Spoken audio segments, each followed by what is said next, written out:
There were 2 more murders 15 miles away. When police arrived, they found the telephones and electricity lines. We have a weird homicide. A scene described by one investigator as reminiscent of a weird...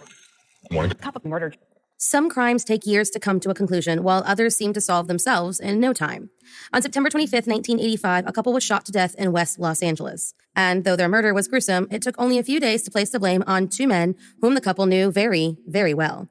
So if you like your coffee hot but your bones chilled, sit back and start your day with a morning cup of murder. On September 25th, 1985, Los Angeles couple Gerald and Vera Woodman returned home to their condominium after celebrating the conclusion of Yom Kippur at Vera's sister's house. While standing in the garage, full from finally breaking fast, the couple was approached by 2 men a witness would later say were wearing ninja costumes, and were both shot to death. Gerald, who was 67, was shot twice, while Vera, 63, was shot 3 times. Immediately after arriving at the scene, police noticed large amounts of cash and jewelry remained on the Woodmans' bodies, meaning robbery was likely not the motive. They also took note of the cut in a chain-link fence that bordered the property, and how one would need a bolt cutter to do such damage. Pretty much from the beginning, police had 2 men that they thought could be responsible for the Yom Kippur murders, Neil and Stuart Woodman, the couple's own children. In fact, Gerald and Vera's family were quick to point the fingers at the sons, claiming that they had been estranged from their parents after animosity brewed following some fights over who would control the family business. The boys wanted to take over, but Gerald wasn't ready to give it up. The fight was so fierce that Neil hired security guards to keep his parents away from his son's bar mitzvah.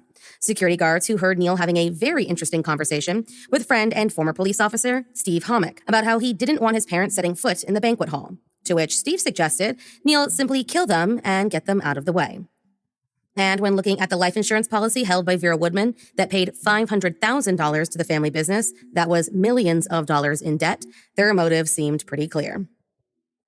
Once in custody, Neil and Stuart tearfully confessed to their involvement in their parents' death and placed the blame on 4 other men, Steve and Robert Homick, 2 brothers who were hired guns, and 2 lookouts. They claimed they killed Vera for the life insurance policy and Gerald because, quite simply, they hated him. Over the course of a decade, all of the guilty parties were brought to trial. Stuart, who confessed and struck up a deal, testified against his own brother and the Homick brothers in exchange for the death penalty being taken off the table. He was convicted in 1990 and spent the rest of his life in prison until his death on October 5th, 2014. The day after the ending of Yom Kippur, 29 years after he had his parents murdered.